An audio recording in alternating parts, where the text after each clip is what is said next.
50% महिलाएं अपने पूरे लाइफ टाइम में कभी ना कभी फाइब्रॉइड की शिकार होती हैं। कुछ का डिटेक्ट होता है और कुछ का डिटेक्ट नहीं हो पाता है। तो फाइब्रॉइड्स या रसौली या गांठ ये आपकी बच्चेदानी में जो है एक ग्रोथ होती है या गांठ होती हैं। ये जो है सबसे इम्पोर्टेंट क्वेश्चन जो लोग पूछते हैं कि कहीं ये कैंसर तो नहीं है। जी नहीं, ये कैंसर नहीं होता है और आगे भी इसके कैंसर होने के चांस नहीं होते हैं। रेयरली एक आध केस ऐसा हो सकता है। ये ज़्यादातर चाइल्ड बियरिंग एज में होती है, यानी कि आपके 20 से 40 के अराउंड रहती है। अब इस वीडियो में हम देखेंगे इसके क्या सिम्टम्स होते हैं और आयुर्वेद से इसको कैसे ठीक कर सकते हैं।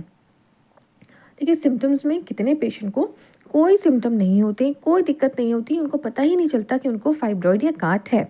ऐसे अल्ट्रासाउंड कराने जाते हैं तो उसमें आ जाता है। लेकिन जो सिम्टम्स कुछ पेशेंट्स में होते हैं वो है हैवी ब्लीडिंग। जिस टाइम पे उनको पीरियड्स होते हैं उस टाइम पे उनको ब्लीडिंग जो है बहुत ज़्यादा होती है।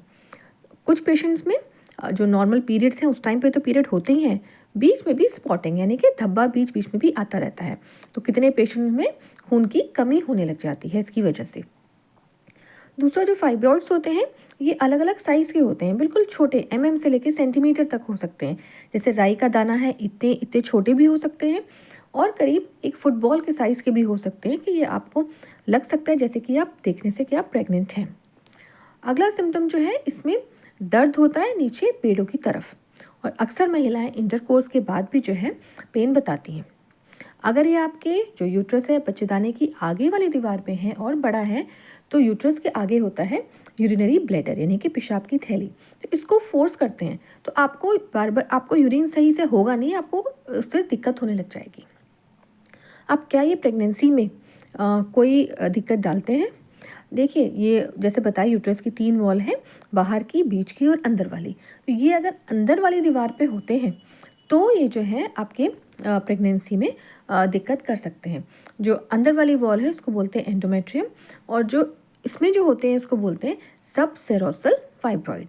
अब ये जैसे जैसे बड़े होंगे तो अंदर जो यूट्रस की जो जगह है उसको प्रेस करेंगे और जगह अगर आप प्रेग्नेंट हैं तो जो ब्लड वेसल्स हैं उनको दबाएंगे। अगर ब्लड वेसल्स जो है जो बच्चे को ब्लड ले जा रही हैं तो बच्चे में ब्लड की कमी होगी और ब्लड से ही ऑक्सीजन जाता है, ऑक्सीजन की कमी होगी।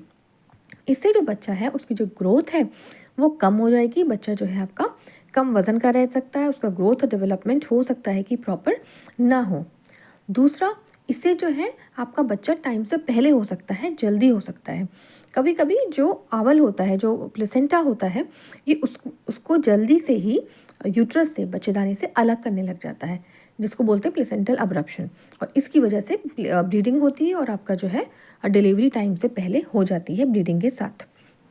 कैसे पता लगाएंगे कि आपको रसौली या गांठ है? देखिए, इसके लिए अल्ट्रासाउंड होता है, अल्ट्रासाउंड करवाते हैं, उसमें ये डिटेक्ट हो जाता है। अब इसका ट्रीटमेंट क्या है? देखिए, वैसे तो ये कहा जाता है अगर आपको कोई सिम्टम नहीं है, कोई दिक्कत नहीं है तो आप इसको ऐसे ही छोड़ दो। अगर बड़ा है तो फिर इसमें सर्जरी बताई जाती है। एलोपैथी में देखिए इसका मेडिसिन हैं लेकिन उनके इफ़ेक्ट के साथ साइड इफ़ेक्ट्स बहुत ज़्यादा होते हैं, इसलिए आप अपने डॉक्टर से कंसल्ट करने के बाद ही मेडिसिन लें। दूसरा, अगर फाइब्रॉइड बड़ा होता है और आप या फिर आपको कोई सिम्टम्स हैं कि बहुत ज़्यादा है, दिख रहा है, ब्लीडिंग हो रही है, तो फिर इसमें सर्जरी यानी कि ऑपरेशन की ज़रूरत पड़ती है। ऑपरेशन ओपन भी होता है, जैसे कि आपका सिजेरियन होता है, पूरा निशान रहता है, या निशान नहीं भी रहता है, सर्जरी लेकिन ओपन होती है, तो ऐसे भी होता है। और दूसरा, लेप्रोस्कोपिक मायोमेक्टमी भी होती है, यानी कि दूरबीन के द्वारा जो है ऑपरेशन होता है। इस ऑपरेशन में या तो आपका खाली जो फाइब्रॉइड है, जो रसौली है, गांठ, उसको निकाल दिया जाता है और कभी कभी पूरी बच्चेदानी निकालने की भी ज़रूरत पड़ सकती है। देखिए, एक केस था, इसमें जो आपको ब्लैक वाला दिख रहा है ये सिस्ट है, फाइब्रॉइड नहीं है लेकिन सिस्ट है। ये भी एक तरह की गांठ होती है जो कि अंडाशय में होती है, जहाँ ओवरीज में होती है, और उसके बगल में यूट्रस है, यूट्रस भी हमको निकालना पड़ा था। अब देखिए, आयुर्वेद में इसका ट्रीटमेंट है। एटलीस्ट जो छोटी से मीडियम साइज़ तक की गांठें होती हैं, रसौली हैं, उसका ट्रीटमेंट है। देखिए, ट्रीटमेंट करना चाहिए, हम इसको बढ़ने के लिए क्यों छोड़ दें। तो इसमें सबसे पहले कांचनार गुगुलू, ये आपको 2 टैबलेट लेनी है सुबह, 2 टैबलेट लेनी है शाम को। दूसरा होता है शिकरू गुगुलू, ये भी आपको 2 टैबलेट लेनी है सुबह और 2 टैबलेट लेनी है शाम को।